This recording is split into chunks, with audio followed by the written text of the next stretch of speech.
Bueno, Buenos días. Después de la excelente clase que tuvimos el viernes pasado sobre filosofía indígena nahuatl, mesoamericana, y ahora nos venimos entonces de la mano de Gustavo, nos venimos más al sur. Vamos a trabajar hoy temas de filosofía andina, vamos a ver algunos autores que ya hemos visto en otros contextos, pero hoy los vamos a ver en forma más directa y más explícita. No quiero robarle tiempo a Gustavo, que como ya hemos visto en la clase pasada, realmente es de una enorme riqueza su clase, su presentación. Simplemente señalar que realmente para nosotros, como Cátedra de Filosofía Latinoamericana de la Universidad Católica de Córdoba, es un lujo, es un gusto, es un honor poder contar con un pensador y con un profe de la jerarquía de Fernán Gustavo Carreras. Sin más preámbulo, querido Gustavo, te dejamos a vos con la filosofía andina, por favor. bueno, yo te agradezco a vos, Enrique, la invitación y me siento siempre bien dando clase. El contacto con los alumnos, alumnas, para mí es fundamental, ¿no? en, la- en lo que hace a mi vida, lo que le hace bien a mi vida. Bueno, en la clase anterior, en el encuentro anterior, hemos trabajado sobre el pensamiento náhuatl y hemos utilizado como referencia y en realidad como fuente fundamental el texto de Miguel León Portilla del año 1956 que se llama Filosofía náhuatl estudiada en sus fuentes. Decíamos que es un libro pionero eh, en el sentido de que en América Latina por primera vez se hablaba de filosofía indígena, ¿no? Eh, y bueno, también en la misma clase dijimos que Fray Bernardino Sahagún en el siglo XVI le llamó filósofos también a los náhuatl, ¿no? Por la riqueza de sus poemas, por la riqueza de contenido, ¿no? De sus poemas, eh, por la belleza, diríamos, de todo lo que hay en la tradición náhuatl. Hoy vamos a pasar a otra perspectiva, y la otra perspectiva es la de la filosofía intercultural. De paso, un breve comentario sobre la filosofía intercultural. Lo voy a ir haciendo a medida que desarrolle esta clase, pero la filosofía intercultural es una perspectiva que se desarrolla de una manera muy importante eh, a principios de los 90, a fines de los 80, en distintos lugares del mundo. Y en América Latina, uno de los principales impulsores es Raúl Fornet Betancourt, un cubano que se instaló en Alemania, vive allí y desarrolló allí su carrera académica, ¿no? Raúl Fornet Betancourt formó parte del grupo de filosofía de la liberación junto con Dussel y otros filósofos de la liberación latinoamericanos, pero él fue cada vez más acentuando la perspectiva intercultural y al mismo tiempo denunciando de alguna manera al interior de la filosofía de la liberación eh, la poca con, la poca importancia que se le da al tema cultural. Creo que bueno, influyó, ¿no? Es más, por ahí le preguntamos si la filosofía de la liberación es intercultural. Él dijo, no, decididamente no. Esto dijo Raúl. Eh, yo creo que, bueno, que es un poco tajante, pero quizá lo haga por cuestiones metódicas, ¿no? Entonces, señalar que la perspectiva intercultural se ha desarrollado desde mediados de 90 en adelante y que hoy está extendida en todo el mundo, ¿no? Hay asociaciones de filosofía intercultural en América Latina, creo que su sede estaba en Brasil, hay en España, ¿no?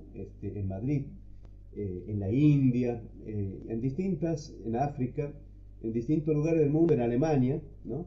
Se está cultivando la perspectiva que fue impulsada de una manera importante desde América Latina. Aprovecho para decir algo de lo cual todavía no me atrevo a hablar, que es también del desarrollo de la filosofía africana, que tiene que ver con esto de lo intercultural, ¿no? Dicho esto, este preámbulo, entonces quiero presentar la perspectiva de Esterman, ¿no? Que de alguna manera la perspectiva de Esterman es una perspectiva diferente de la de León Portilla.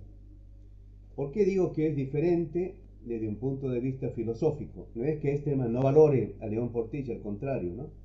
Lo valora y lo cita, pero señala Esterman que la mirada de León Portilla y el trabajo que hace León Portilla, y que lo ha hecho hasta el último momento de su vida, ¿no? Se mueve en el marco de lo que concebimos como filosofía occidental, ¿no?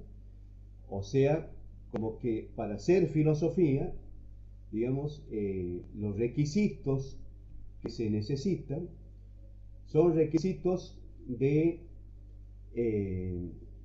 la existencia de fuentes escritas, la graficidad, digamos, ¿no? Y entonces esto estaría suponiendo que en aquellas culturas en donde no tenemos todavía literatura escrita, no habría filosofía, ¿no? Bueno, al respecto, creo que algunos de ustedes, los que participan, creo que todos, tenemos conocimientos teológicos y sabemos que la Biblia ha sido transmitida oralmente, sin escritura, durante 1000 años prácticamente, ¿no? Casi 1000 años. Bueno, los que están más actualizados en esto me dirán si es tanto tiempo o no, pero es mucho tiempo lo que ha sido la tradición oral bíblica. Entonces Esterman dice, la graficidad sería un requisito, digamos, digamos, como consagrado por la filosofía occidental, que nace en Grecia, ¿no? Y que se extiende por Occidente a lo largo de los siglos. El otro requisito es el requisito de la existencia de filósofos, ¿no? O sea, la filosofía como un saber profesional que se ha ido profesionalizando cada vez más a partir de individuos que, que meditaban, que exploraban el mundo, y que en base a sus tradiciones iban sobrepasándolas, a esas tradiciones, con su racionalidad y construyendo un saber que en aquel momento o en su tiempo fue considerado como un saber universal, integrador de los otros saberes, etcétera, que es lo propio de la filosofía, ¿no? en Occidente. Entonces, Esterman dice, este segundo requisito también es un requisito consagrado por la filosofía occidental, ¿no? La existencia de sabios o filósofos. Y el tercer requisito fuerte es, bueno, algo dijimos cuando nos referimos al texto de Dussel, es el tema de una expresión escrita y verbal rigurosa, cada vez más unívoca, lógico formal, diríamos, en un lenguaje escrito y construido de modo lógico formal. Esto también, dice Esterman, es filosofía occidental, y son las categorías y los parámetros marcados por Occidente, por la tradición occidental de la filosofía. Ahora bien, dice Esterman, esto corresponde y es ejemplar en Grecia y toda la tradición occidental, este cultivo de la filosofía, pero es un desarrollo de la filosofía culturalmente condicionado, ¿no? Y que solamente es aplicable al mundo occidental, ¿no?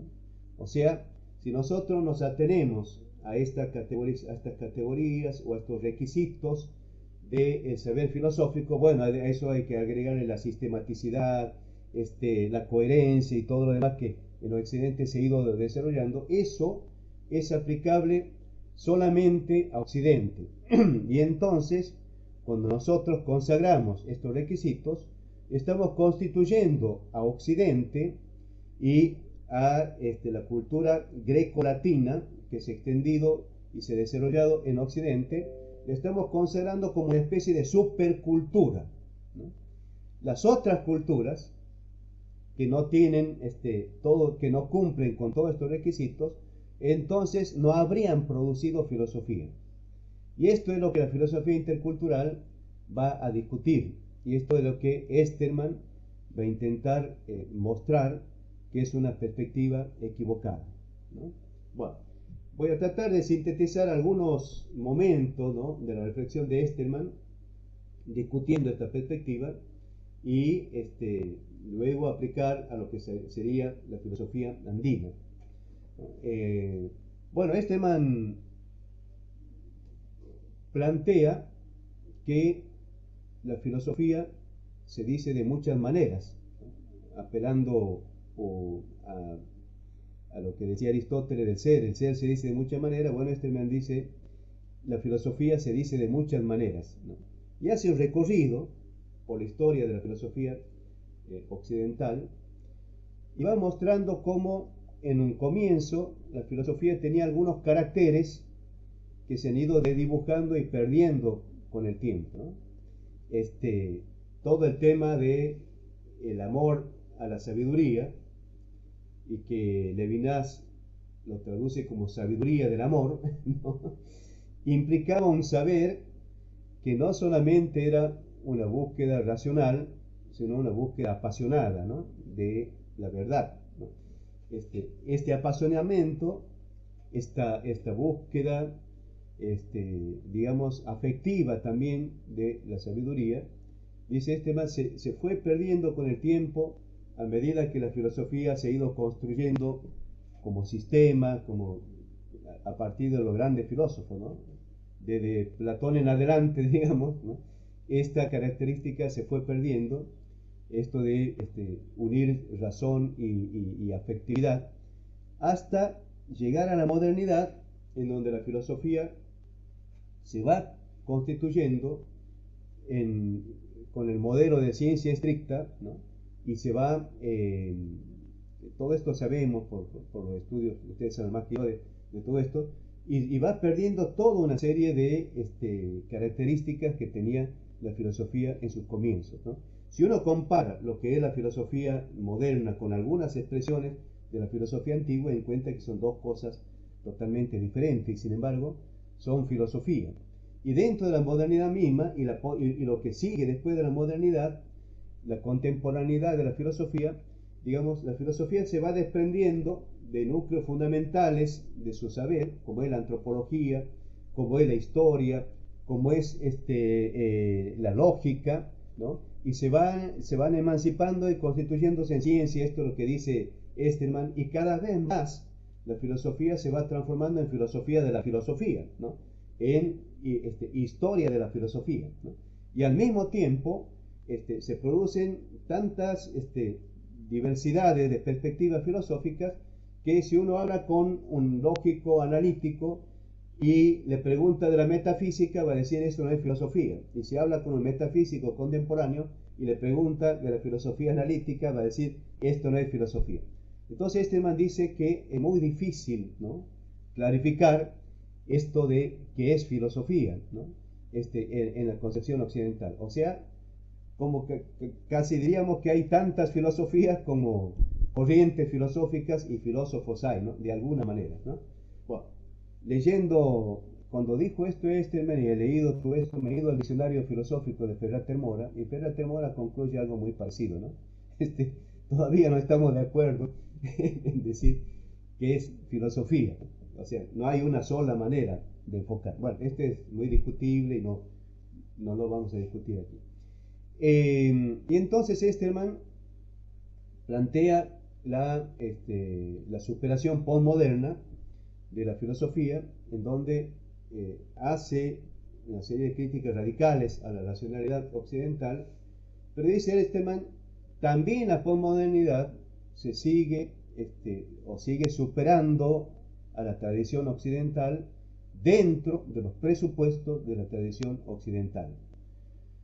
Por eso, él va a poner algunos principios y va a decir, toda filosofía está culturalmente condicionada. Toda filosofía parte de una determinada experiencia de mundo, ¿no? Y esta determinada experiencia de mundo es diferente en las distintas culturas. Por ejemplo, el modo como un griego ve la naturaleza es diferente de lo que puede ser el modo como un indígena andino ve la naturaleza. Puede haber semejanza también. O el modo como un griego ve el cuerpo es distinto al modo como un andino o como un semita veía el cuerpo, ¿no? Bueno, entonces toda filosofía está culturalmente condicionada. Entonces, radicalizando el planteo, lo que es filosofía no lo podemos establecer a priori desde una determinada cultura única, ¿no? No es desde Occidente, que es de donde ha surgido el término filosofía, como todos lo sabemos, y en donde se ha consolidado una determinada tradición filosófica, no es únicamente desde Occidente de donde debamos definir qué es filosofía. La filosofía se debiera decidir, dice Esterman, en un proceso de diálogo intercultural. ¿Qué es filosofía? Se debiera definir, digamos, desde un diálogo intercultural y no partiendo a priori de un determinado modelo, que es constituir a la cultura de origen de ese modelo en supercultura y en una supracultura e imponérselo a los demás, de tal manera que para hacer filosofía tenga que cumplir estos requisitos, ¿no? Bueno, Esterman dice, la filosofía cultural protesta contra eso y plantea que todas las culturas, ¿no?, o distintas culturas tienen su filosofía y deben entrar en diálogo con las otras culturas para ir construyendo, digamos, un saber que nosotros podamos decir, esto es lo que acordamos que sea filosofía, ¿no? De alguna manera es esto.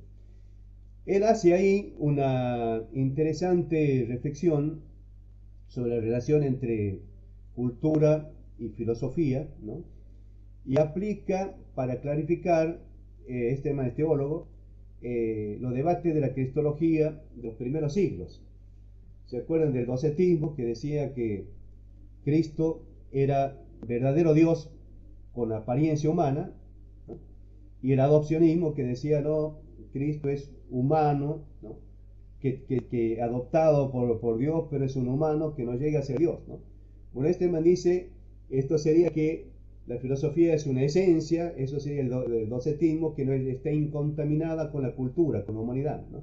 La otra sería, la filosofía se disuelve en la cultura, el adopcionismo. Es tan humana que toda filosofía está disuelta en la cultura. Él dice, la única manera de superar estas dos alternativas es mediante un diálogo cultural. La única manera en que la filosofía sea una esencia no afectada por las culturas, ni tampoco una realidad disuelta en las culturas, es construir la superación de esta aporía, diríamos, mediante un diálogo intercultural. Este es el planteo de Esterman, ¿no? Y yendo a lo que es la filosofía andina, y aplicando estas categorías, bueno, en primer lugar Esterman va a hacer una aclaración que entiende por andino, porque está en medio de un debate en Perú y en Bolivia, ¿no?, que él quiere clarificar. Él dice, entiendo por culturas andinas, o por mundo andino, a una cultura que se ha desarrollado a lo largo de la cordillera de los Andes, esto sabemos también geográficamente, desde el Ecuador hasta por lo menos el norte argentino, y algunos dicen hasta Córdoba, hasta algunos lugares de Córdoba, ¿no? Llega, diríamos, lo que serían las culturas andinas. Pero estas culturas andinas empiezan a desarrollarse antes de Cristo y alcanzan un momento de plenitud en el imperio incaico decae o se derrumba el imperio incaico, sin embargo siguen presentes en la vida de los pueblos que nosotros llamamos pueblos andinos, ¿no? Nosotros en el norte argentino tenemos comunidades indígenas, ¿no?, que todavía conservan estas prácticas, digamos, desarrolladas en el mundo andino de una manera muy viva, ¿no?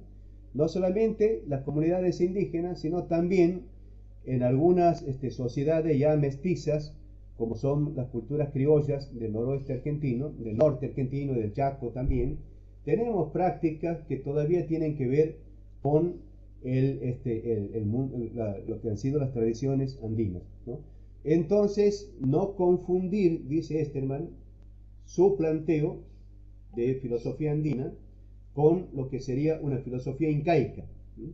La filosofía incaica se preocupa fundamentalmente por estudiar lo que sería el desarrollo de la sabiduría en las sociedades incas, en el imperio incaico. No, dice Esterman, la filosofía andina que él cultiva y que él propone abarca el imperio incaico, tiene que ver con el imperio incaico, pero también se remonta a lo que hubo antes del imperio incaico y lo que hay después, ¿no? Y lo que todavía sigue vigente y vital en el mundo, digamos, latinoamericano, ¿no? En el mundo andino latinoamericano. Dicho esto, entonces se va a preocupar por plantear cuáles son los elementos, los fundamentos, diríamos, o lo que posibilita la existencia de una filosofía andina. ¿Cuáles son los presupuestos hermenéuticos y metodológicos para hacer filosofía andina? Aquí él hace una aclaración que creo que es importante hacerla, justamente por todos los embates que ha sufrido en Perú. Esterman aclara: yo soy occidental, él es suizo y viene a hacer filosofía andina, viene a meterse, digamos, en una cultura anterior a la conquista española y que después sobrevive, o sea, persiste durante la conquista y sobrevive después. Pero él es de afuera, viene de afuera con todo un mundo, pero se mete en la cultura andina, vive en el Perú, él vive 9 años en el Perú y otros tantos años en Bolivia. Entonces está más o menos unos 18 años viviendo en comunidades andinas, ¿no? Y no solamente está viviendo en comunidades andinas, sino que está investigándolas, está compartiendo, está averiguando, mirando, participando, ¿no? Bueno, él dice, este es el tipo de interculturalidad que él quiere cultivar, ¿no? Una interculturalidad que no se basa en la lectura de documentos, sino una interculturalidad que parte del compartir la vida, ¿no? Esto es lo que este man ha hecho. Bueno, él cuenta siempre la anécdota de cómo él se empieza a interesar por lo que sería una filosofía andina, y él viene como misionero laico con su esposa a Perú, y cuando se enteran que él es doctor en filosofía, los peruanos lo invitan a dar clase en el seminario. Va a dar clase en el seminario y él es un tipo muy metódico, muy didáctico, ¿no?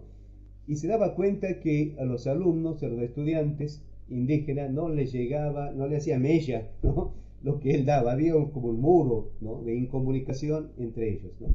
Se cuestiona profundamente y se pregunta y empieza a dialogar con los estudiantes y se da cuenta de que están viviendo el mundo muy, muy diferente, ¿no? Y se pone ahí a investigar lo que sería la sabiduría de los pueblos andinos, y ahí se va dando cuenta, ¿no?, de la distancia cultural que había entre el que venía de Suiza y el que vivía ahí, ¿no? Y va construyendo toda una serie de textos, ¿no? Bueno, de cosmología, de historia de la filosofía, y este texto de filosofía andina, metafísica incluso, en donde va incorporando contenidos del mundo andino, ¿no? Pero el texto fundamental es el que Enrique citó la vez pasada, es este que es filosofía andina y que lo he pasado a ustedes, ¿no? Entonces, la práctica de la interculturalidad en Esterman es una práctica vivencial, ¿no? El compartir con las otras culturas. Bueno, sé que entre los cursantes hay algún jesuita, algún seminarista jesuita. Bueno, ustedes tendrán conocimiento, también mucho más que lo que puedo tener yo, de el caso de este misionero que se fue a misionar en China, me estoy olvidando el nombre en este momento, y que estuvo años en China estudiando astronomía, vestido como chino, no hablaba para nada del cristianismo, ¿no? Hasta que fue consagrado como profesor en China y le hicieron, digamos, una distinción al mérito intelectual y ahora tiene un monumento, ¿no? Me he olvidado, discúlpeme el nombre porque no estaba por hablar de eso, pero el Matteo hecho Ricci. de Matteo Ricci, de mimetizarse, digamos, con la cultura china, por parte de Matteo Ricci, y pasar desapercibido, y cuando él da clase de física y de astronomía, cobra autoridad intelectual, después de eso recién empieza a anunciar el Evangelio. Pero han pasado muchos años, ¿no? No sé cuántos años, por lo menos 10, ¿no? Y hoy Matteo Ricci es un héroe nacional, ¿no? En Chile. Bueno, Esteban de alguna manera propone ese método, ¿no? De convivir con las culturas diferentes, distintas de la de uno, y tratar de aprender de ellas y dialogar con ellas en la vida cotidiana. Luego de esta aclaración, entonces se pregunta cuáles son las fuentes de la filosofía andina, ¿no? Y ahí la respuesta es muy diferente de la de León Portilla. No se preocupa por encontrar fuentes escritas, y él dice, no necesariamente tiene que existir fuentes escritas para que haya saber filosófico, ¿no? O para que haya una filosofía. No es que desprecia la fuente escrita, sino que dice, no es una condición sine qua non. No es que porque no haya escritura o textos escritos, no es que por eso vamos a decir que en una sociedad o en una cultura no existe filosofía. Entonces, ¿cuál es la fuente? Él dice es la experiencia de vida, la vida, diríamos, de esas sociedades, ¿no? Esas sociedades tienen un mundo, ¿no? Una apertura al mundo, una cultura, ¿no? Un modo de relacionarse con el mundo que es propia de ellos, ¿no? Y esa es su filosofía, ¿no? Ahí está contenida su filosofía, ¿no? Por eso cuando él habla de cómo se construye una filosofía y también la filosofía andina, dice toda filosofía parte, él dice filosofía auténtica, ¿no? Y la distingue de lo que él considera una degradación de la filosofía, que sería la filosofía de la filosofía del libro de filosofía, ¿no? Él dice, la filosofía auténtica tiene un primer momento que es una experiencia vivencial, una experiencia de mundo, ¿no? Entonces el punto de partida de cualquier filosofía es un determinado mundo, dice, y una determinada experiencia del mundo. Cuando él dice un determinado mundo, estoy planteando un presupuesto metodológico porque no existe el mundo antes de que el ser humano lo lea como mundo o lo interprete como mundo, ¿no? El mundo como objetividad pura no existe. El mundo siempre existe interpretado. Pero él dice, postulemos metódicamente que toda filosofía parte de un determinado mundo. En el caso del mundo andino, sería la geografía andina, la cordillera de los Andes, la humedad que hay ahí, la vegetación, todo lo que sería el mundo físico natural antes de la existencia del ser humano. Pero no le podemos llamar mundo, esto es un postulado, ¿no? Luego, una comunidad que vive en este mundo y que tiene una determinada experiencia de ese mundo, ¿no? Esa comunidad que tiene una determinada experiencia del mundo va a dar un paso en su vivir, en el hecho mismo de su vivir, que él va a decir, este es el segundo paso de construcción de una filosofía. Esa comunidad va a interpretar su mundo. ¿A través de qué? De sus prácticas de vida. El modo como estas comunidades tratan a la tierra y cultivan la tierra, algo que en la clase anterior hemos charlado un poquito cuando Enrique preguntaba la relación entre economía y la cultura de la guerra en los aztecas y la cultura de la poesía entre la otra cultura náhuatl, que tiene más que ver también con el mundo maya. El modo como hacen economía, el modo como construyen sus viviendas, el modo como organizan su economía, el modo como practican su culto y le rinden culto a sus dioses, el modo como forman familia, todo eso es una codificación, diremos, de su interpretación, de su experiencia del mundo, ¿no? O sea, él dice, tenemos el mundo andino, tenemos una comunidad andina, el runa andino, dice Esterman, ¿no?, viviendo en su mundo, y tenemos una codificación por parte del runa andino de esa experiencia del mundo en todas, ¿no?, las expresiones de su cultura, de su modo de vivir. Es el propio hombre andino, el runa andino, que dice Esterman, el que interpreta y codifica su mundo, ¿no? Bueno, este sería el segundo momento, y Esterman sostiene que esto se produce en todo proceso filosófico. El tercer momento es ya la tarea del filósofo, que va a ser, digamos, un momento segundo con respecto a la decodificación y codificación, o codificación que hace el runandino de su mundo. El filósofo lo que va a hacer es tratar de decodificar esta codificación del mundo por parte del runandino, decodificarlo y recodificarlo en un lenguaje filosófico, ¿no? Y esta es la tarea del filósofo, ¿no? Esta es la tarea que Esterman se ha propuesto realizar y la que él está realizando, y a eso le llama él filosofía andina. Él lo que hace es entonces tratar de percibir el mundo andino e interpretarlo, y lo dice, lo hago vivencialmente y también escuchándolos, buscando fuentes entre la tradición oral y en otras expresiones. Eso es un punto importante, ¿no? En el norte argentino, por ejemplo, la tradición oral ha sido muy valorada por los que han estudiado la cultura, ¿no?, del noroeste argentino. Se han recogido cancioneros populares, tanto de tradición hispánica como también relatos orales de tradición indígena, ¿no?, como modo de acceder a estos mundos culturales. Bueno, man dice, el filósofo lo que hace es decodificar el mundo interpretado en las prácticas por el propio poblador andino, por el runa andino, y volverlo a codificar en lenguaje filosófico, ¿no? Bueno, ahí, en este punto, entonces, no hay fuentes, no hay fuentes escritas, la fuente es toda la vida del mundo andino, no solamente sus prácticas económicas, políticas, sociales, culturales, religiosas, económicas, sino también sus tradiciones, sus relatos, ¿no? Todo eso es fuente, ¿no? Todo eso es fuente.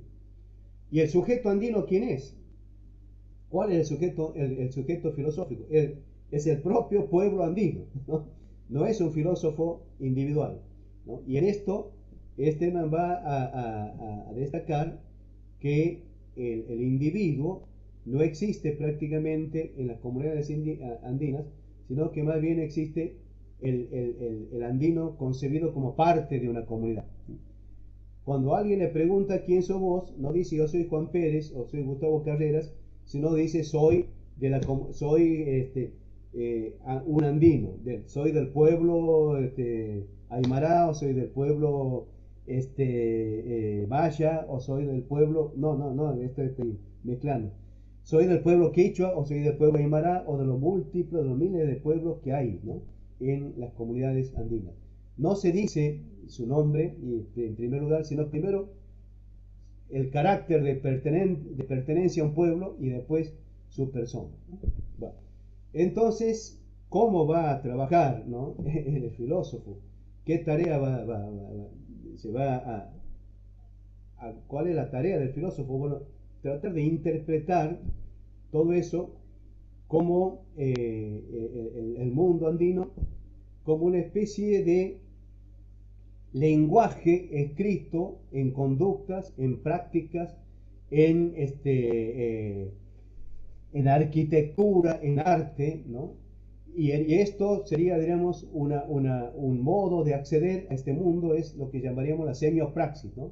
Estudiar la semiótica de los hechos y de los productos culturales que existen en el mundo andino, ¿no?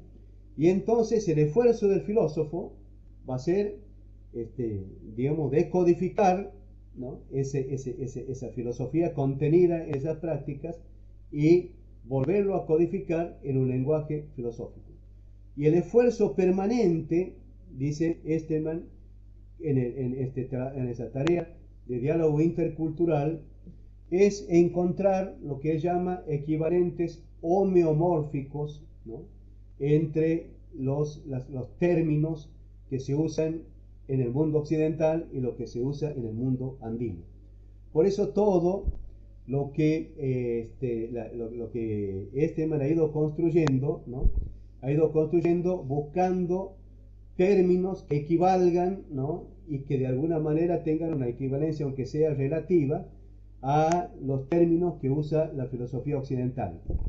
Por ejemplo, en lugar de filosofía, él habla de Pachasofía, ¿no?, sabiduría de la Pacha, ¿no? Dice, no es una construcción perfecta, ¿no?, y la toma de alguien que anteriormente había usado el término, no recuerdo bien en este momento, se me viene a la mente, pero no recuerdo bien, pero él dice, lo tomo de alguien que anteriormente usado el término Pachasofía, sabiduría de la Pacha, ¿no?, o sabiduría, sabiduría de la Pacha. Ya voy a decir por qué él habla de la sabiduría de la Pacha, por qué le atribuye a la Pacha sabiduría.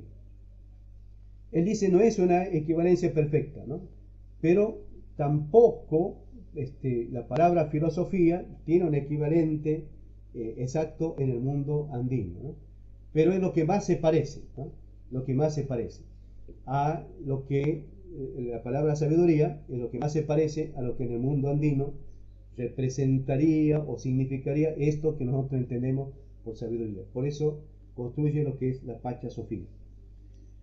Ahora bien, entrando ya en los contenidos, el primer punto que Esteban estudia es lo que él llama la lógica andina. Y ahí dice, inevitablemente, y esta es una limitación que se irá superando con el tiempo, al hacer filosofía intercultural, tenemos que partir de lo que conocemos y compararlo con lo que no conocemos para poder, de alguna manera, mostrar lo que son las semejanzas y las diferencias, ¿no? Y la pregunta es, ¿existe una lógica en el mundo andino? Y él dice, sí, existe una lógica incluso en cualquier sistema, por más ilógico que nos parezca, siempre hay encerrada una lógica en determinadas conductas. Supongamos que alguien conciba que en la locura no hay una lógica, ¿no? Bueno, si uno se pone a investigar, diríamos, en determinadas conductas que uno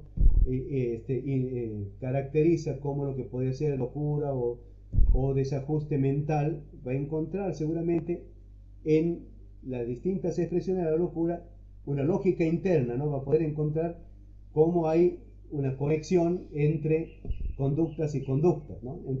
Bueno, y si uno encuentra, si alguien se propone hacer una cosa caótica, en medio de ese caos va a encontrar seguramente una lógica, ¿no? Bueno, sin ir a ese punto, man dice, en todas las culturas, en todas las sociedades, hay una lógica propia, ¿no?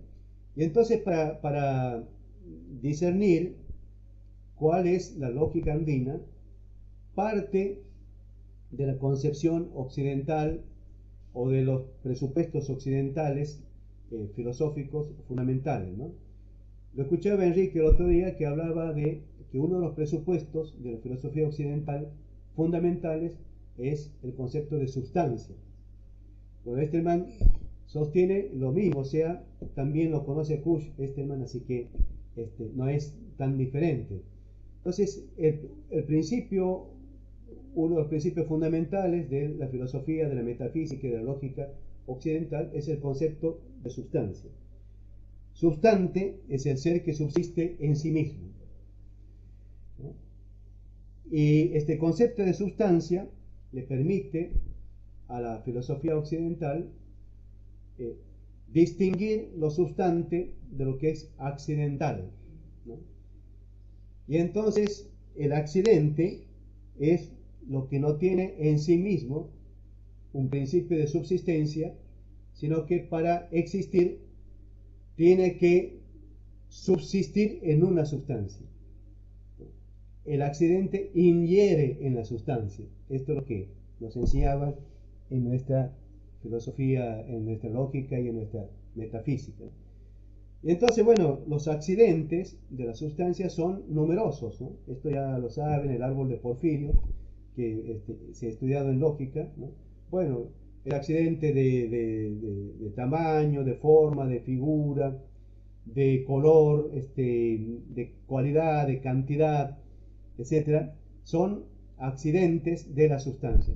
Pero hay un accidente al cual Esteban le presta especial atención para mirar lo que sería la filosofía andina, y el accidente de relación, ¿no? En la filosofía occidental, para que haya relaciones, y por eso la relación es un accidente, tiene que estar constituida las sustancias, ¿no? Juan no se puede relacionar con Pedro si antes no existe Juan y no existe Pedro, ¿no?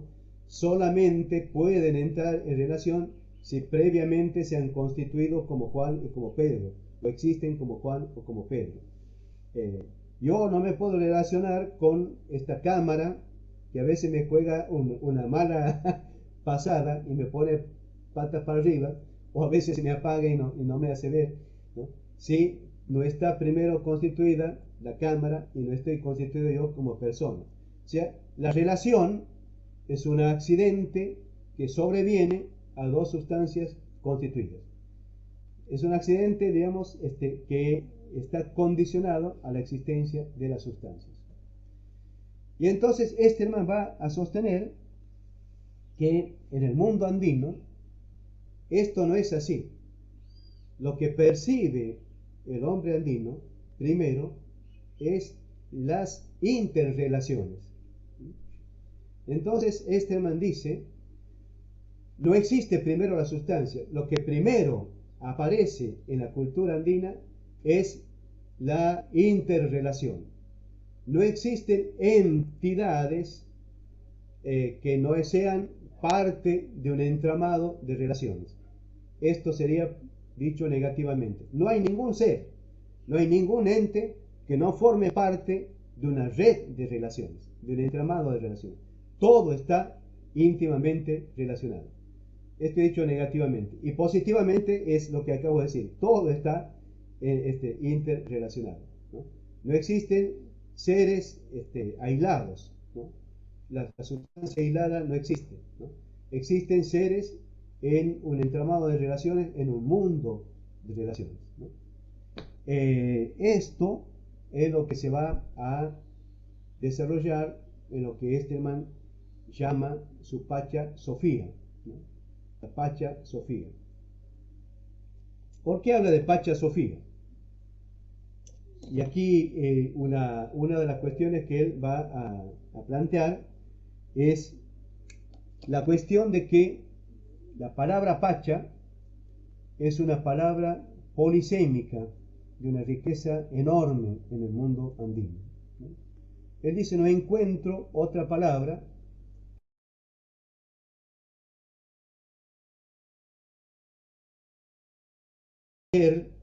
¿no? De la filosofía y de la metafísica, ¿no?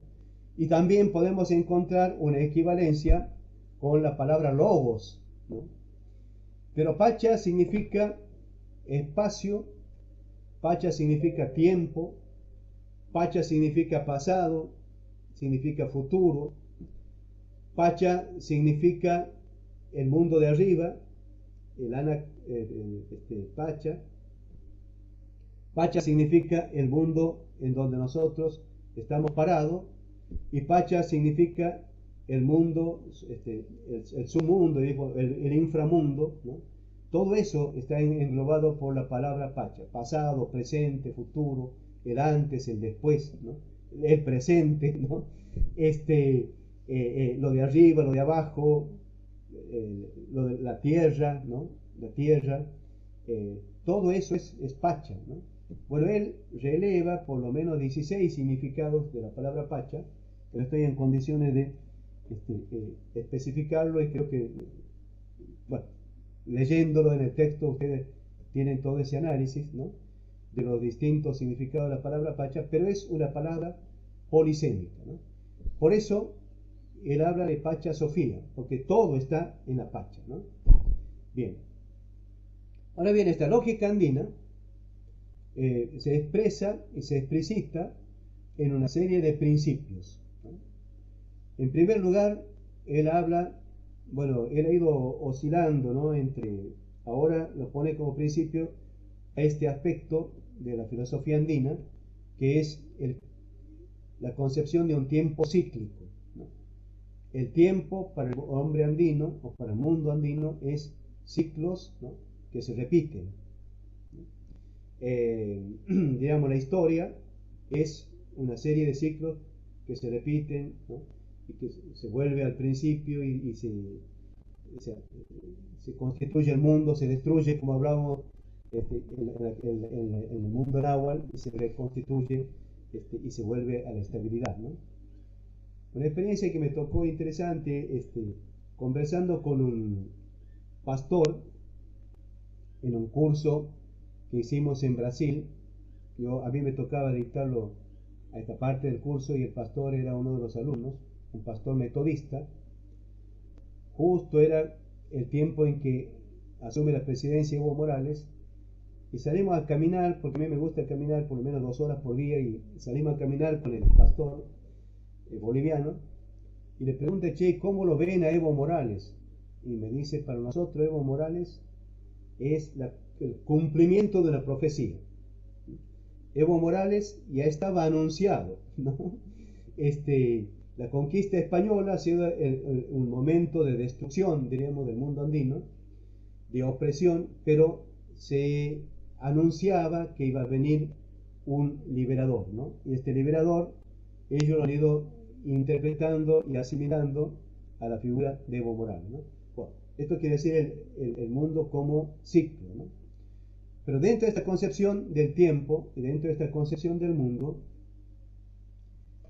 la lógica andina se va a explicitar en otros 3 principios que Esteban formula como el principio de correspondencia, que es un principio, el principio de complementariedad sería el otro principio, y el tercer principio sería el de reciprocidad.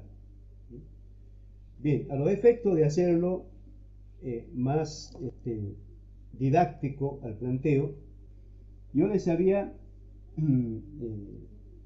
propuesto, o le propongo ahora, que nos fijemos, y aquí mi limitación es en el tema informático, no me permiten a mí proyectarles un dibujo que a este tema le sirve como una referencia objetiva para aplicar estos principios. es el dibujo que realiza en el altar mayor del templo de Coricancha Joan Santa Cruz Patacuchillanqui Salcamayhua, que es del año 1613, ¿no? Bueno, en el texto de Filosofía Andina de Esteban está el dibujo, y yo le había pedido a Susana Herrero la vez pasada, a la chica que estuvo y no podía estar hoy porque tenía que presentar un informe en el CONICET, que ella me lo suba al dibujo, pero le voy a mostrar ahí, que no sé si se lo verá, ¿no?, por la cámara. Este es el dibujo, ¿no?, que es el dibujo de un mundo. Quizá Enrique nos pueda dar una mano y buscarlo al dibujo y pegarlo. Es el dibujo del universo representado como una casa.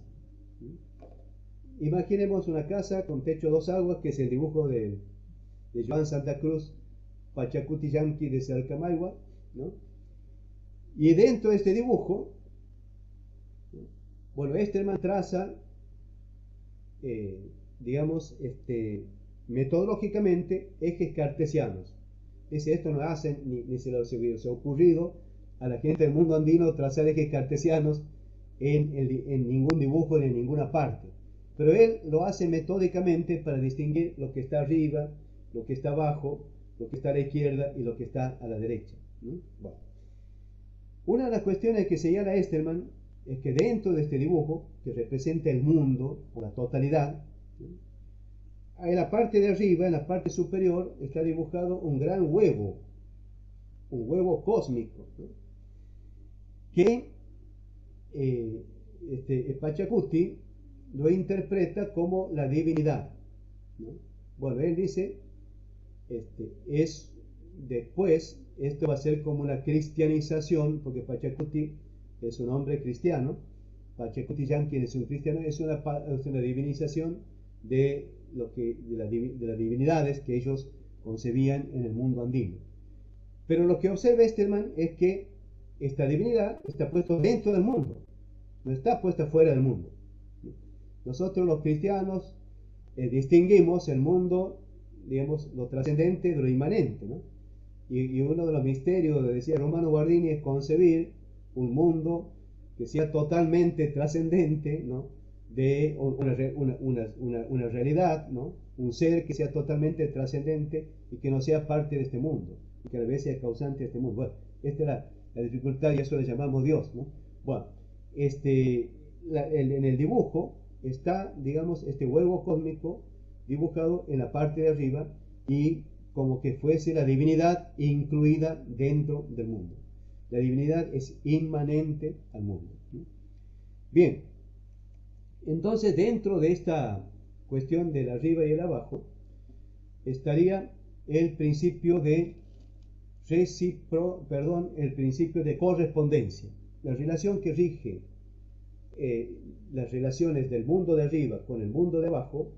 Esterman caracteriza como relaciones de correspondencia.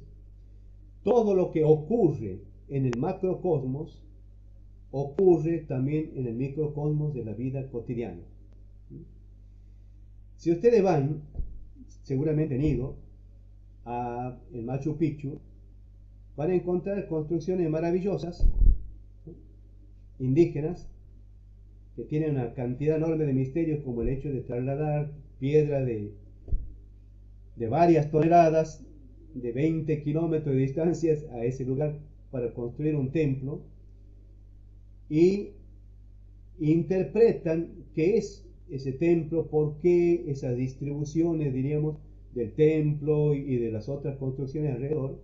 Y resulta que esas construcciones están hechas como un reflejo, como un espejo de una constelación astral, ¿no? Supongamos como de la Cruz del Sur, o como lo que sería Orión, ¿no?, o como sería una figura de un animal estelar, digamos, hecho con figura de estrella. El templo representa esa figura, ¿no? O sea, en el mundo del aquí y del ahora, en donde vivimos, en el mundo cotidiano, todo sucede como en el macrocosmos. Hay una correspondencia. Y no solamente en el mundo social, ¿no?, cómo construyen ellos sus viviendas, cómo construyen la ciudad, diríamos, ¿no? Qué relaciones hay entre los 4 puntos cardinales en la ciudad, entre la ciudad, el agua y el mundo de arriba. Bueno, es el principio de correspondencia. Pero también el principio de correspondencia está con nuestro propio cuerpo, ¿no? El agua que hay en el macrocosmos, este es el líquido que circula por nuestro organismo. Sería la sangre, ¿no?, que circula por nuestro organismo. Tenemos en nuestro cuerpo, ¿no?, un equivalente que corresponde con lo que ocurre en el macrocosmos, ¿no? El movimiento de los astros, el movimiento de los órganos internos de nuestro cuerpo, de la sangre, bueno, de las células, de los átomos, etcétera, etcétera, que los componen, ¿no? Este sería el principio de correspondencia. Lo que ocurre en el macrocosmos ocurre también en el microcosmos o en el cosmos, en el mesocosmos, diríamos, en este momento. Entonces, en el mundo de arriba estaría la divinidad y estarían los astros, ¿no? Estaría el sol y la luna, estarían las estrellas, estarían los fenómenos meteorológicos, bueno, nubes, etcétera, etcétera. Todo eso estaría en el mundo de arriba. Y en el mundo de abajo es el mundo donde nosotros vivimos, ¿no? Y el submundo sería el mundo de los muertos. Lo que ocurre en ese mundo de arriba ocurre en el mundo donde nosotros vivimos. Pero además de eso, existe una izquierda, un espacio de la izquierda y un espacio de la derecha, ¿no? No es ideológico, ni izquierda y derecha, es cósmico, digamos. Y entonces, me hace ahí toda una cuestión un poco que nos cuesta. Miremos el dibujo, dice lo que para nosotros es izquierda, para ellos es derecha, y lo que para nosotros es derecha, para ellos es izquierda, ¿no? Pero, digamos en términos más simples, lo que está colocado a la izquierda es la mujer, por ejemplo, en este dibujo, y lo que está colocado a la derecha es el varón. Si uno traza entonces el eje vertical, la coordenada vertical cartesiana, a la izquierda de esta línea vertical está la mujer y a la derecha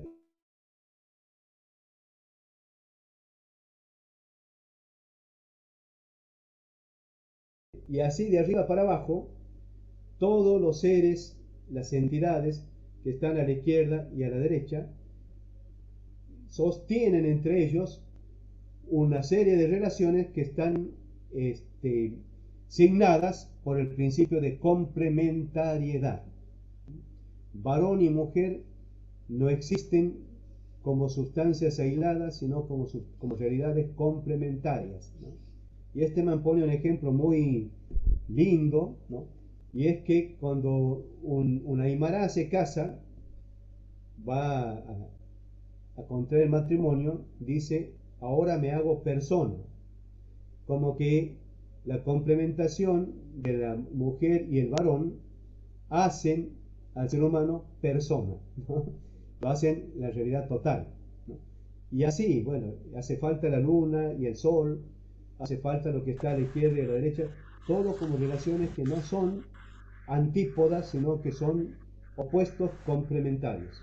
Son opuestos, pero opuestos complementarios, que se relacionan y se enriquecen mutuamente. Gustavo, ¿Sí? una pregunta mientras hablaba del principio de correspondencia entre el mundo de arriba y el mundo de abajo, como todo lo que acontece arriba acontece abajo, me fue inevitable no recordar a Spinoza en su concepción de lo divino, ¿no? Y todo el paralelismo que sustenta y nutre su ética y su cosmovisión. No sé si hay alguna influencia o relación entre Esterman y Spinoza, Sí, él lo toma algo. como referencia. Sí, lo toma Ah, como mira. referencia, totalmente. A él dice, hay antecedentes en los cuales me inspiro para interpretar de esta manera estas relaciones. Así que no, está muy bien, muy acertado. No, sí, Igual, es inspirador. igual en este tema, perdón la interrupción, pero este Sí, tema es una cuestión muy tradicional entre muchos pueblos. La tabla esmeraldina también plantea, ¿no?, de Hermes Trismegisto, todo lo de arriba es igual a lo de abajo, todo lo de abajo es igual a lo de arriba. Se supone que cuando en el Padre Nuestro se dice, hágase tu voluntad así en la tierra como en los cielos, se está refiriendo a eso. Hay varias hipótesis acerca de por qué eso se reproduce en casi todas las culturas. Quizás lo más probable, no me voy a meter ahora con esto, pues sería un tema bastante complicado, es que aquellas culturas no dinerarias, o sea, el dinero aparece como una idea de representación, ¿no? Cuando vos estás en culturas donde el don o el trueque es lo que marca el intercambio, vos salís de tu casa pensando cómo hacer igual los huevos que vos producís con tus gallinas a, no sé, al vaso que tenés que comprar, cómo adecuo, cómo hago igual una cosa a la otra. Entonces va generándose en esas culturas una lógica de adecuación muy fuerte. Y la primera adecuación justamente son los cielos y la tierra, el arriba y el abajo, la derecha y la izquierda, lo que está diciendo Gustavo, para la filosofía andina se repite en muchas otras filosofías. Otros piensan que lo que hay es una especie de saber primordial que, bueno, que fue pasando desde los núcleos humanos primigenios en África y que a través de las migraciones llevan portando esa cultura primordial. ¿Cuál es la razón? Andás a ver. Pero lo cierto es que el todo lo de arriba es igual a lo de abajo, todo lo de abajo es igual a lo de arriba, se repite constantemente en muchas culturas, ¿no? Y en general se quiebra en las culturas donde el dinero aparece porque genera otra lógica, otra forma de entender el espacio, el tiempo, etc. Perdón la Ahora con interrupción la en esto. tarjeta de crédito se complejiza más todo. El dinero reemplazado por la tarjeta. Digo, es una... Claro, pues con la tarjeta el dinero deja de ser representativo y pasa a ser reproducido. Por Ya, eso totalmente. cuando se expande la tarjeta de crédito a inicios de los años 70, bueno, Sí, toda una cuestión que es largo de explicar acá, el sí, sí, mejor sí. símbolo de esa reproducción va a ser justamente las dos torres gemelas, ¿no? Claro, Que claro. son el World Trade Center, son dos en lugar de una, tienen la misma, tanto en la planta como en el perfil, tienen la misma proporción de la tarjeta de crédito, pero sobre todo son espejos, o sea, reproducen el río para adelante, reproducen. Entonces, esta lógica de pasar de la adecuación o símbolo a la representación y de la representación a la reproducción, y ahí está señalando Domingo con las criptomonedas, exactamente, ahí entramos ya Totalmente. en la consolidación. Entonces, no es casual que justamente la palabra, por ejemplo, derechos reproductivos, que es una aberración, ¿no? Nadie, ningún ser vivo se reproduce, se reproducen las cosas, se fabrica algo, pero ningún ser vivo se reproduce, no hay una copia fiel de un original. Sin embargo, se empieza a hablar de derechos reproductivos cuando surge la tarjeta de crédito en los años 70, pero con la expansión de esto, a mediados de los años 90 se consagra internacionalmente el concepto de derechos reproductivos en la cumbre del Cairo, exactamente el mismo año que se reproduce la oveja Dolly, primer clon y por lo tanto primer ser vivo genuinamente reproducido. Y esto, la generación siguiente a la que nace entre los 70 y los 90, digamos, que es justamente cuando esto empieza a consolidarse, va a ser la generación de la criptomoneda que señala Domingo. O sea, es una aceleración de la reproducción. Pero bueno, ahí nos vamos para otro lado. Sí, sí, sí, sí. Volvamos para la filosofía andina que está Sí, contándonos Gustavo. lo de la tarjeta era una broma, ¿no? Este, bien, entonces tenemos el principio de correspondencia, de complementariedad y el tercer principio que este man observa es el principio de reciprocidad, ¿no? Bueno, un poco tiene una similitud con el principio de acción y reacción de la física newtoniana, ¿no? Él dice a toda acción sobre el cosmos corresponde una reacción equivalente, ¿no? Y proporcional. Esto, diríamos, dentro de esta lógica, sería que la ética andina sería una ética del cuidado, ¿no? De la naturaleza y del mundo. porque si no la cuidas, si maltratas el mundo va a reaccionar proporcionalmente al maltrato que se le brinda, ¿no? Va a haber una reacción en sentido contrario a la acción de la cual ha sido pasible, ¿no? Entonces, la ética andina, diríamos, estaría regida en este sentido por este principio. El ser humano, ¿no? Su ética fundamental es tratar de que el cosmos se mantenga en orden, ¿no? Es como un colaborador de el orden existente. No es un maltratador ni un explotador de la naturaleza, sino es un colaborador. Bien, entre estos espacios, el de arriba, el de abajo, la izquierda y la derecha, las entidades que existen son llamadas chakanas.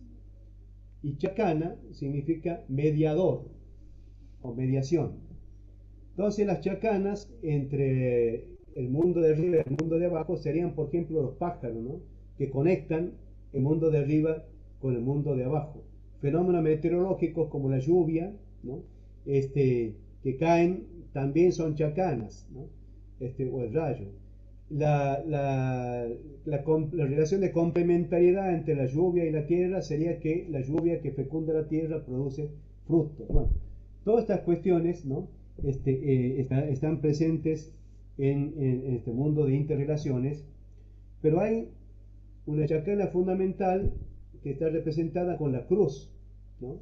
¿Por qué la cruz es una chakana fundamental? Porque está en el eje, ¿no? En el eje de estos ejes cartesianos está la cruz como aquella chakana que vincula los cuatro espacios, el de arriba, el de abajo, el de la izquierda y el de la derecha. Por eso algunos misioneros cristianos se sorprendían cuando veían la cruz en el mundo andino, aunque tiene forma diferente de la cruz cristiana, pero como un símbolo al cual le asignaban una fuerte carga sagrada, ¿no? Bueno, y el que es chakana por excelencia es el ser humano, ¿no? La comunidad humana sería la comunidad la que tiene como tarea, digamos, interrelacionar y permitir que el mundo se mantenga interrelacionado con su colaboración, con su acción, ¿no? Bien, esta perspectiva da lugar a lo que se llama la filosofía indígena de varios pueblos originarios, caracterizado como el Summa Causai, que se llama el buen vivir. Bueno, el buen vivir, ¿sí? Gustavo, ¿qué tal? Bueno, una pregunta. Sí. ¿Vos encontrás alguna diferencia sustancial entre la interpretación que hace Kush en América Profunda del mismo diagrama de lo que plantea Esterman? Yo encuentro hay una comunidad interesante entre Esterman y Kush en la interpretación, pero hay algunos elementos un poco distintos. Puede ser que Kush enfatice mucho más el dinamismo desde el Orcoraca que interpreta él, ¿no? Viracocha, que es el que está arriba, hacia el granero, que es el fruto, que es lo que está abajo, el Colcapata. Sí, sí, bueno, el padre cielo y la madre tierra, digamos que fecundan, ¿no? Y eso está presente también en Esterman, ¿no?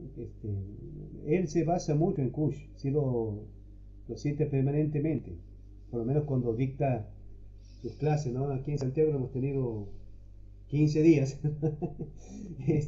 así que hemos interactuado mucho con él, y además de haberlo escuchado. Sí, sí, sí, probablemente el acento sea más fuerte en Kush, ¿no? Pero en él está también.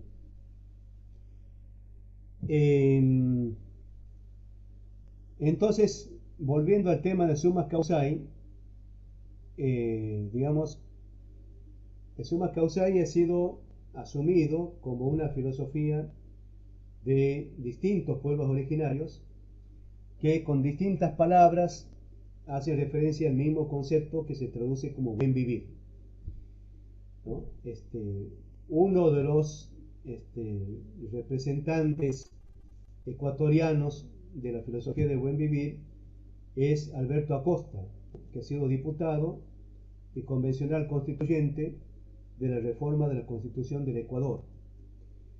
Y un boliviano, conocido también, Guanacuna Mamaní, que ha sido ministro de Educación de Evo Morales. Él ha sido alumno de Esterman, ¿no? Y él es el que también desarrolla de una manera interesante el tema del buen vivir, ¿no? Bueno, tanto ellos dos como otros pensadores, filósofos indígenas, didácticamente, para hacer referencia a qué se entiende por el buen vivir, comparan el buen vivir con el vivir mejor de los pueblos occidentales o de las sociedades occidentales.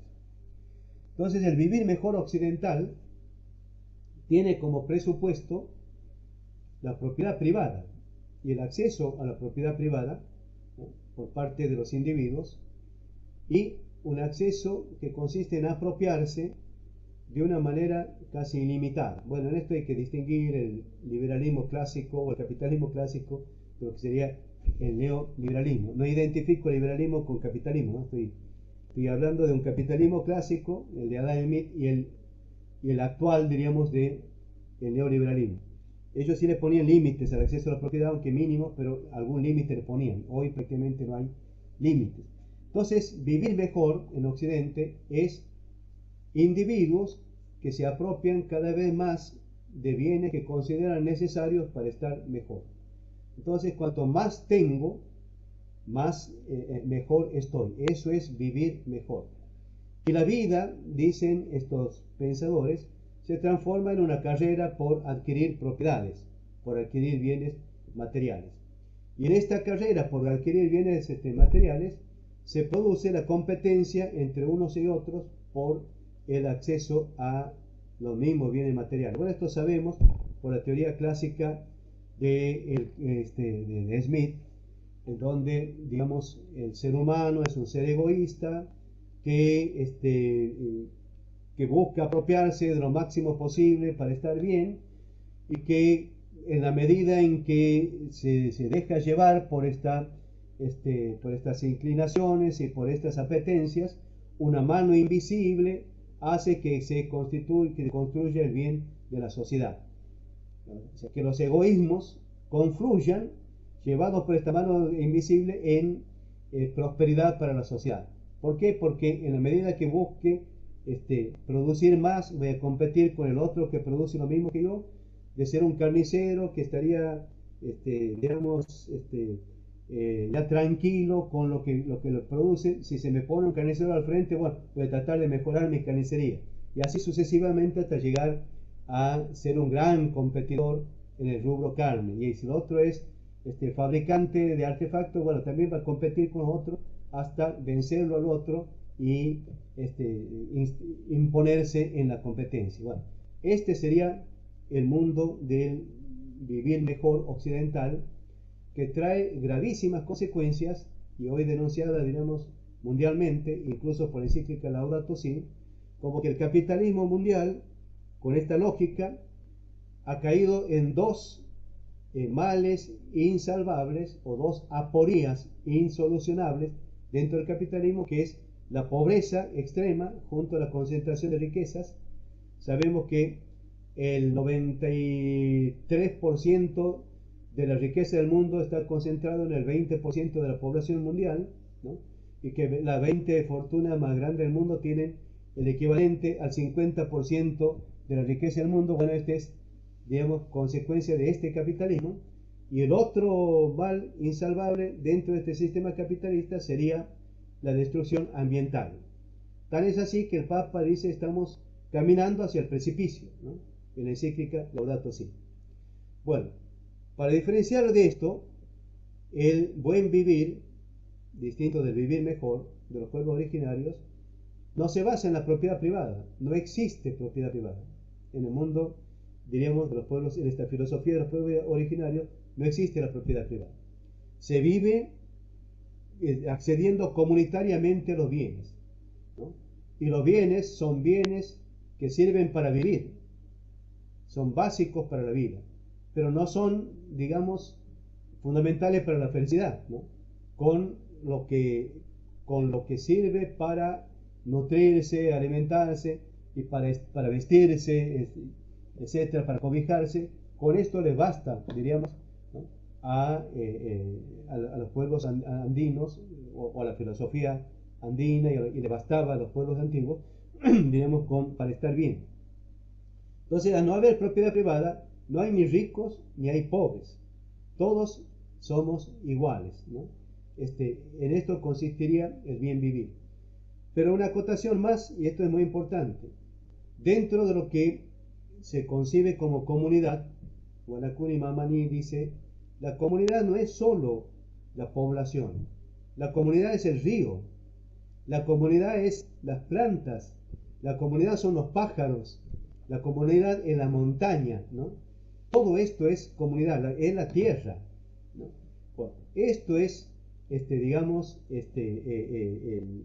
la filosofía, la Pacha Sofía, que está traducida en este caso como el buen vivir de los pueblos originarios, y es lo que se ha incorporado a la Constitución de Ecuador como una cuestión fundamental en la parte dogmática, diríamos, doctrinal de la Constitución de Ecuador, y en varios artículos de la Constitución de Bolivia, ¿no? ¿Qué consecuencias tiene esto o qué implicancias tiene esto en la Constitución de Ecuador? Que, bueno, Zaffaroni habla de una tercera generación de derechos humanos que estaría producida de derechos, no de derechos humanos, sino de derechos, que estaría producida en la Constitución de Ecuador. ¿Y cuál sería esta tercera generación? Los derechos de la naturaleza, los derechos de las plantas, los derechos de los árboles, los derechos del agua, ¿no es cierto?, a mantenerse incontaminada, intocada, digamos, ¿no? Esto está legislado en la Constitución del Ecuador. Es una nueva generación de derechos, dice Zaffaroni, y no es casualidad que surja en una nación americana, latinoamericana, como es el Ecuador, con todas las tradiciones indígenas del buen vivir que tenemos, ¿no? Esta es una cuestión. Gustavo. Una consecuencia para la economía es que una economía eficiente, ¿no?, sería una economía de un bienestar sistémico, ¿no? ¿Cuál sería la economía que es eficiente? Aquella economía que genera mayor bienestar para mayor número de personas, como diría el utilitarismo, ¿no?, el utilitarismo social. Es decir, no se mide la economía con los parámetros del PBI, del Producto Bruto Interno, sino se mide la economía con el parámetro de la distribución de las riquezas, también, digamos, con la distribución de las riquezas entre la sociedad. Bueno, este sería, diríamos, el buen vivir y sus connotaciones políticas, económicas y jurídicas en América Latina. Una última consideración, y aquí perdóneme que ya me he extendido mucho, no pensaba hablar tanto. Perdón, Gustavo, hay dos preguntas. Hay una de Max, sí, que estaba hablando, y otra que plantea Domingo Higuina también. Bien, No sé bien, si bien, antes de escucho. pasar a la tercera vemos las preguntas mejor. Sí, no es una consideración mínima, no sé, pero está bien, escucho. Max. Dale, Domingo. Estaba primero. Bueno, está bien, sí, pero no es nada. Gustavo, sí, El coordinador dice, me ¿no? parece interesantísimo la conceptualización que planteas del summa causae y su correspondencia en las instituciones, digamos, que tanto Bolivia como Ecuador intentan llevar adelante, con más énfasis me parece en Bolivia, Sí, sobre todo por los últimos tiempos. Ahora, yo sí. hago esta pregunta sabiendo que, por ejemplo, estos nuevos derechos y esta nueva concepción del espacio que habitamos no está en la experiencia histórica occidental inmediata, pero a mí se me ocurren tres preguntas. Primero, la relación del summa causae con la tradición socialista, que no lo puse ahí, pero me acuerdo de Mariátegui, que intenta hacer ese cruce, no digo de asumir la filosofía andina, pero de operar con elementos de la cultura andina para interpretar o crear un socialismo latinoamericano, digamos, ¿no? En los 7 ensayos de interpretación de la realidad peruana. ¿Habría Sí. ahí una cercanía? Es una pregunta. La otra, está bien que con las matrices liberales o neoliberales no hay una comunidad muy fuerte, pero yo pregunto, el estado de bienestar que los europeos desarrollaron en la posguerra mundial y hasta la década del 80, digamos. Sí, sí, sí, sí. Estaría, digamos, ¿sería una forma occidental del estado de bienestar o encontrás que hay, del summa causale, o encontrás que sí hay un abismo conceptual entre los dos? Y después el tema de la justicia social, que es algo mucho más criollo, si vos querés, pero que rescate la idea de comunidad y de economía de amparo, ¿no? Digo, ¿habrá algo en la idea de justicia social, un resto de esta filosofía andina?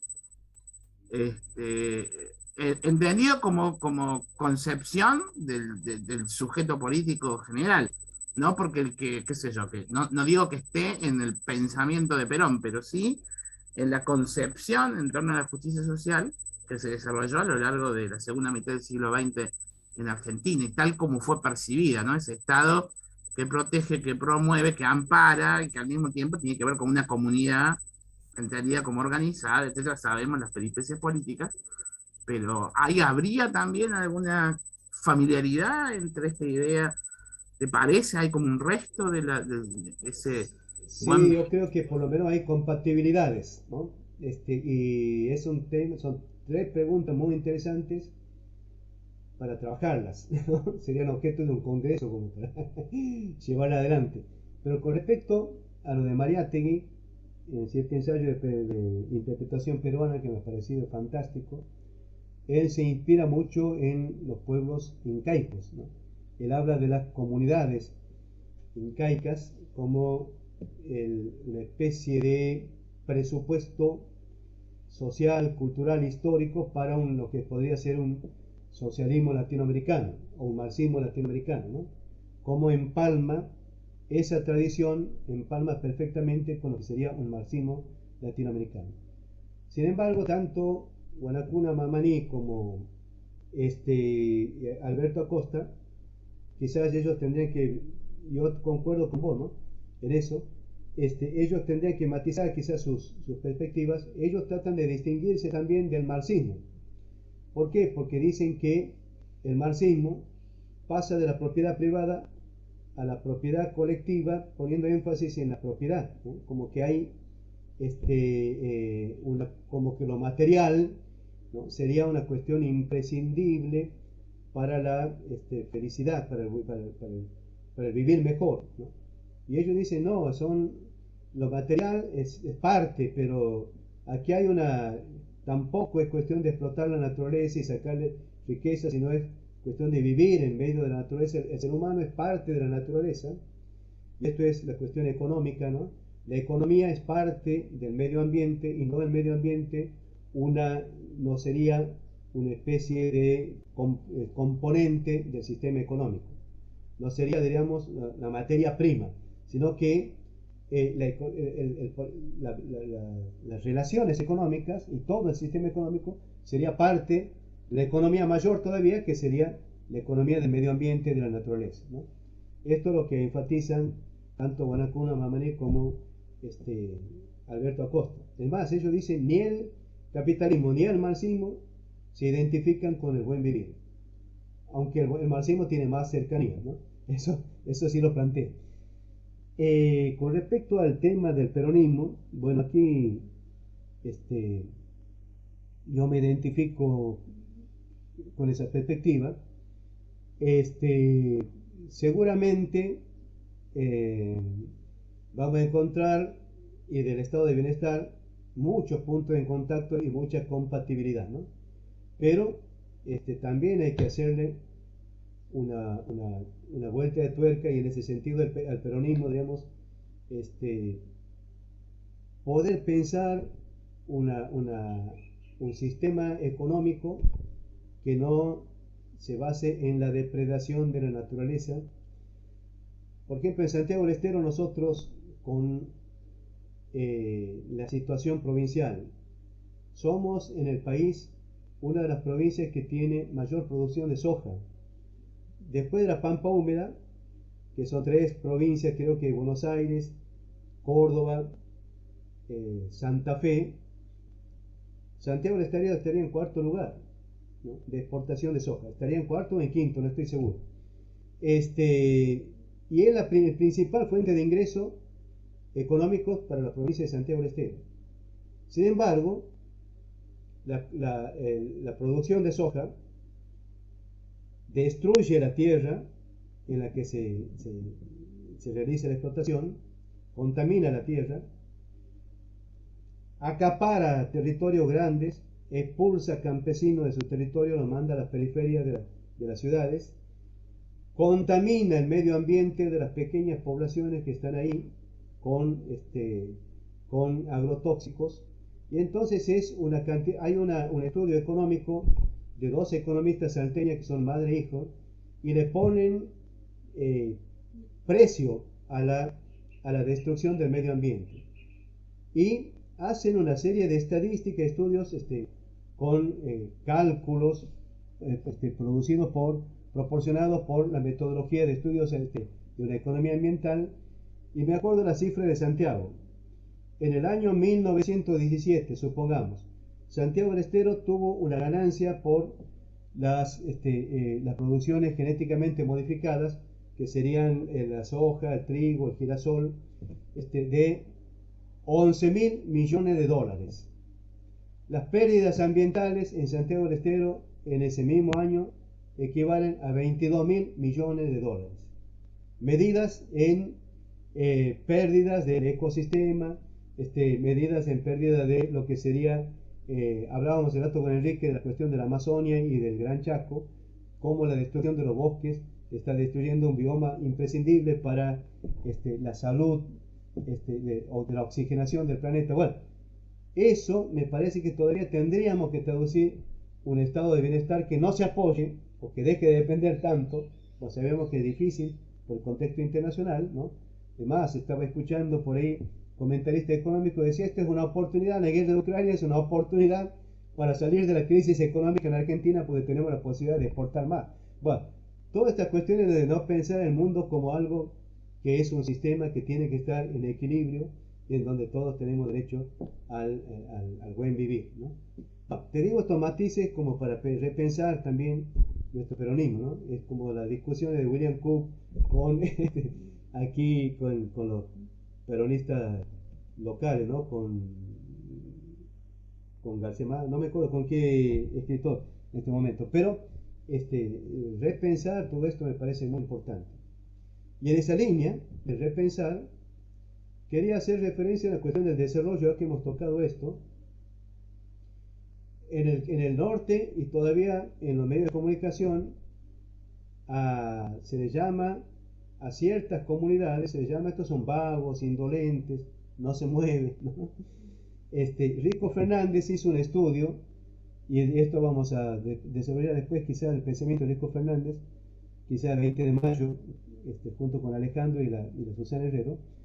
Él hace un estudio de la economía de los valles calchaquíes y en Tucumán, y dice que las comunidades indígenas de ahí y las poblaciones mestizas todavía se manejan con la concepción del bien limitado.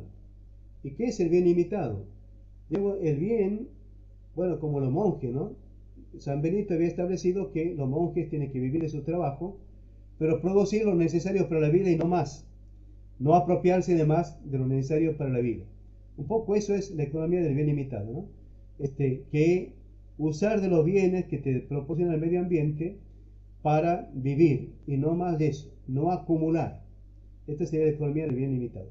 Y al que se enriquece, le atribuyen un pacto con el diablo y lo castigan socialmente o lo atribuyen como un golpe de la fortuna.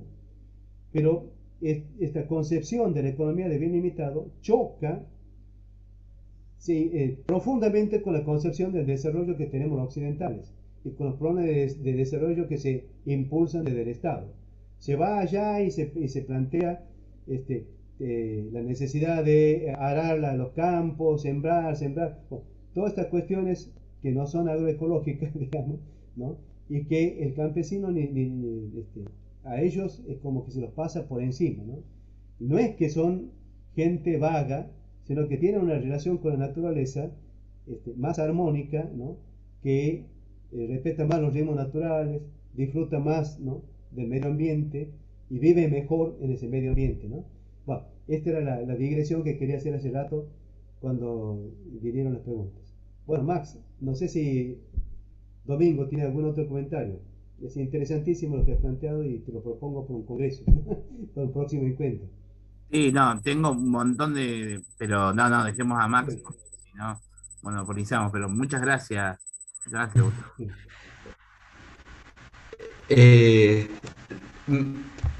Ahora en el proceso de creación de nueva constitución en Chile, uno de los principios que se aprobó en el borrador justamente era el de los derechos de la naturaleza.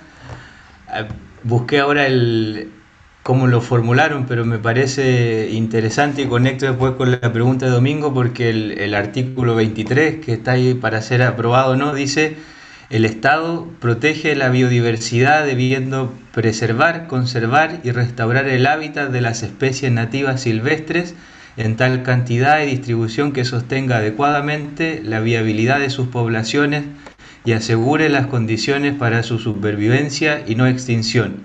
Y después desarrolla temas de una educación en los colegios que tenga una empatía con la sintencia, usan esa palabra, de los otros vivientes no humanos. Y mi pregunta era un poco esa, para ti, Gustavo, si hay ejemplos así de Estado, cómo se ha ido aplicando esto en Ecuador, cómo repensar también ahí la figura del Estado dentro de nuestras democracias frente a este cambio de paradigma en la manera de relacionarnos con el medio ambiente, que va, yo creo, a contrapelo de las lógicas extractivistas que los estados han de alguna forma amparado en Latinoamérica, porque de alguna forma ayudó a paliar la pobreza en un momento de principio del siglo XXI, pero ¿qué figura de Estado aparece a partir de este nuevo paradigma?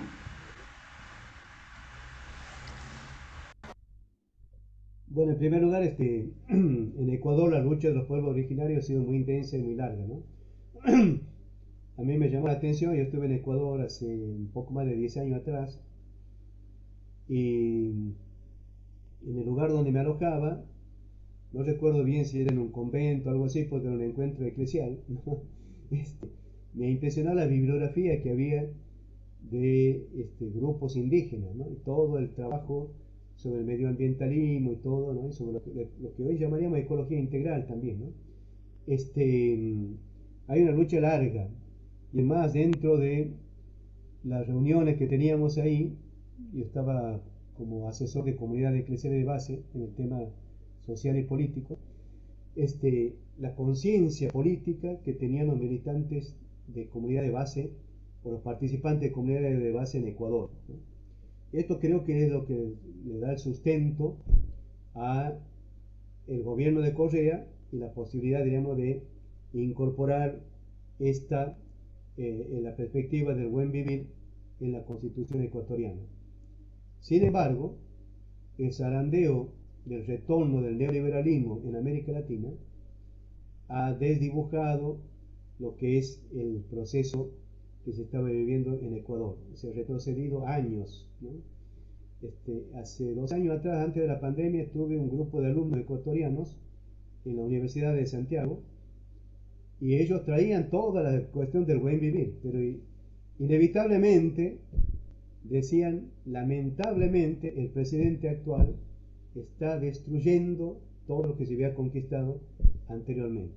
Bueno, sabemos que es una cuestión dialéctica, ¿no? Acción y reacción, se lucha y se retrocede y se avanza, ¿no?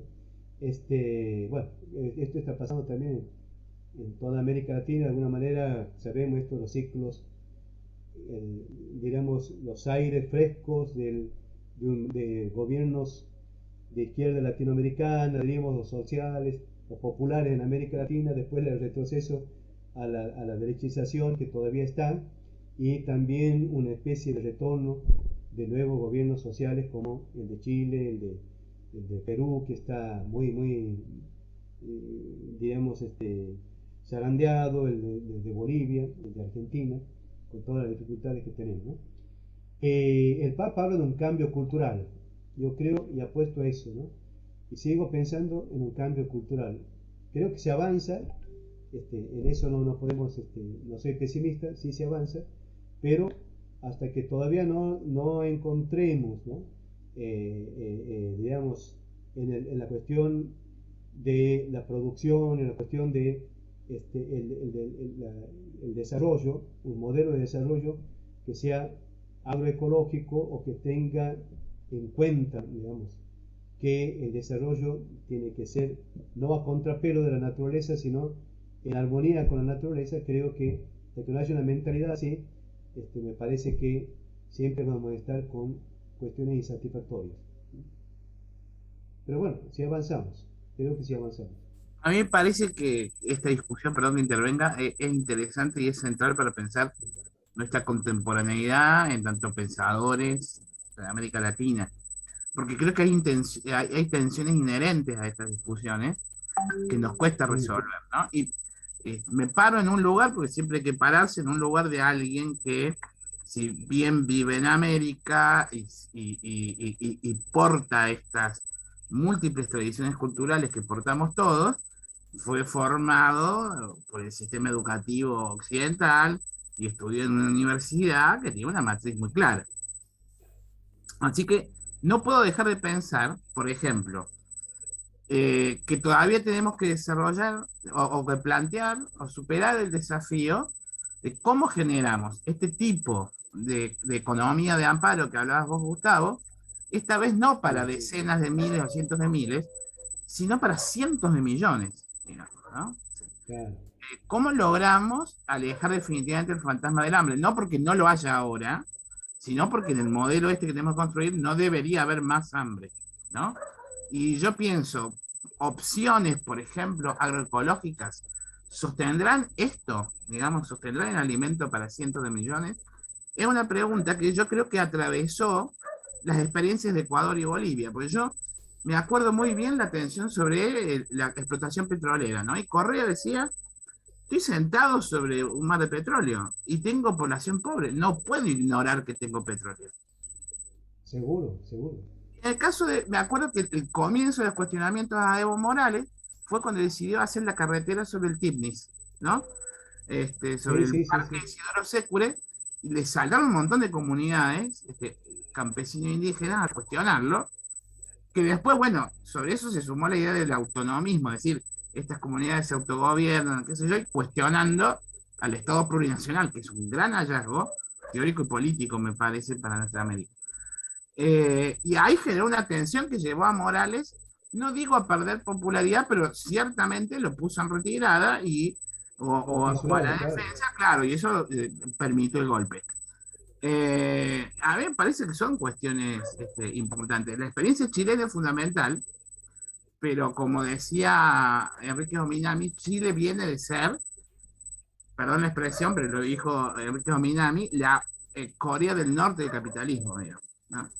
Entonces, es claro que se pueden plantear cuestiones ahora fundamentales para discutir la recuperación de la relación con el ambiente, etcétera, porque el modelo anterior era impiadoso. Pero cuando uno una vez reivindica y avanza, se encuentra con las contradicciones mismas, ¿no? que portamos todos los sujetos americanos con los distintos modelos. Y me parece que estamos ante un desafío muy interesante, pero la respuesta tiene que venir con lo que vos estás planteando, ¿no? O sea, tener el summa causae como matriz y a partir de ahí poder resolverlo. Pero me parece fascinante esta discusión. Perdón que me meta. Igual es un tema, ya estamos casi sobre la hora, ¿no? Y quizás es un tema que da para un encuentro entero. Yo me acuerdo de haber participado justamente en Quito con algunos en un encuentro que se hizo sobre summa causae como categoría de derecho constitucional, que yo fui muy ingenuamente a decir qué bien, qué maravilla, este es el tema, el futuro pasa por acá, hasta que te empezás a encontrar con algunas posiciones ridículas en donde toda intervención humana atenta de algún modo contra el summa causae porque hay que salir del antropocentrismo y demás. Cuando yo les hacía notar justamente a estos amigos que si nosotros queremos tener, por ejemplo, eliminar cualquier tipo de transgénicos y solamente cultivos orgánicos, tendríamos que, para alimentar a la población actual, tendríamos que desmontar la Amazonia, porque el rinde por hectárea baja muchísimo. Entonces lo que me decían, bueno, es que no tenemos por qué alimentar tanta población. Bueno, cuando yo les explicaba que, porque, ojo, se quejaban incluso hasta de la energía eólica, no solo de la extracción de petróleo. Me acuerdo que uno de ellos me dijo, eso implica, el petróleo es el flujo de la Pachamama y no podemos estar, bueno, entonces, hasta de la energía eólica. Entonces decía, bueno, si no tenemos energía, no tenemos alimentos, tenemos que pensar que el ser humano no va a poder vivir más de 17 años, que sería la expectativa de vida, de agarrar fruta, comer, se te caen los dientes, te morís, y yo no sé si la humanidad está dispuesta a hacer eso. Y los más radicales me decían que el gran problema del summa causae es la humanidad y que mi visión era antropocéntrica. Yo decía, bueno, sí, obvio que es antropocéntrica, porque así como el planeta le hizo pelota al ser humano, lo puede llegar a salvar también el ser humano. Si corres al ser humano, no hay forma de pensar, porque está el ser humano ahí. Entonces, realmente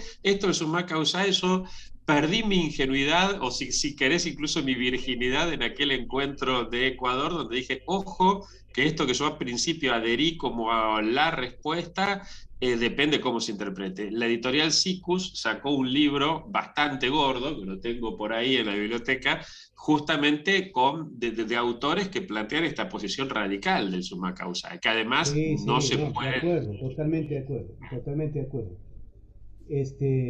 Bueno, ahí la diferencia en la filosofía intercultural, y Rico Fernández lo plantea, la cuestión del diálogo intercultural, ¿no? O sea, cómo ninguna realización humana agota las posibilidades del humano, ¿no? Y por eso el diálogo enriquece a todos.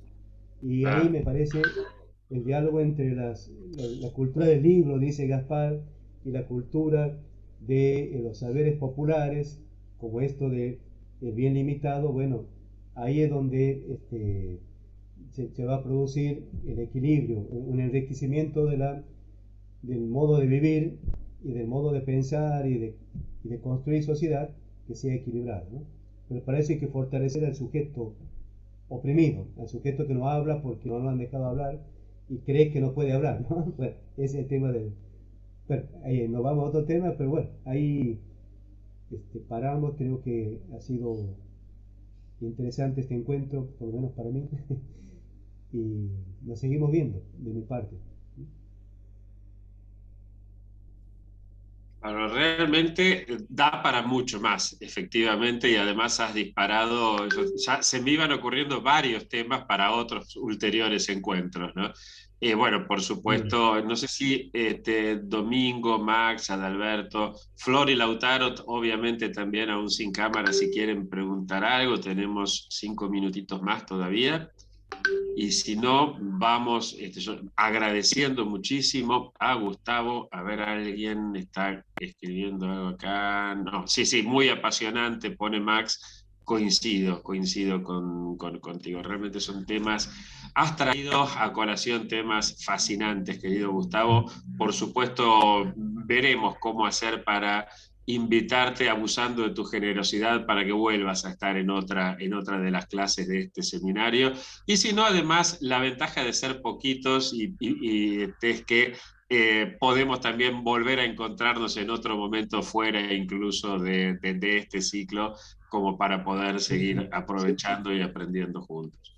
Así que bueno. Por de pronto, el 20 de mayo tenemos con Alejandro Aguad, y ahí voy a participar también para hablar de filosofía de la región NOA, de Gaspar Rico Fernández principalmente. Ahí.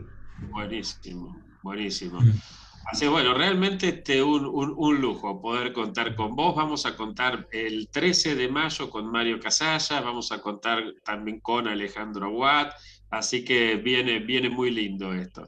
El viernes que viene es Viernes Santo, así que no nos vemos, nos volvemos a encontrar en 2 semanas, pero obviamente quedamos en contacto vía WhatsApp, mail o por todos los otros mecanismos.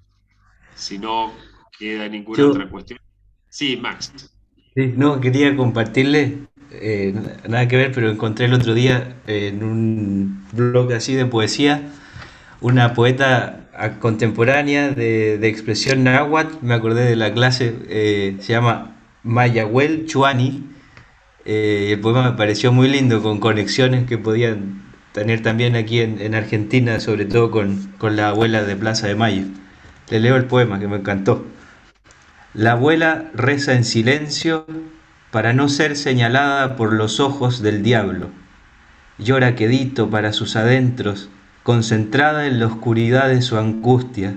Repite una y otra vez que te perdonen, que te acojan allá en su cielo. Aquí estamos nosotras que tanto te queremos, tan fieles las que lloramos, tan muertas, pero no más que tú. Muy bien. Tremenda, tremenda. Muchísimas gracias, Max. Gracias. Muy bueno. Después pasanos por el grupo de WhatsApp, por favor, el nombre de esta poeta. Así nos queda ahí. Perfecto. Bueno, muchísimas gracias nuevamente. Que tengan un buen fin de semana y sobre todo una muy feliz Semana Santa. Muy bien. Felices Saludos. Abrazo. Pascuas. Chao. Nos vemos. Luego, muchas gracias. Chao, Gracias. chao. Pronto. Gracias, nos vemos. Chao. Gracias.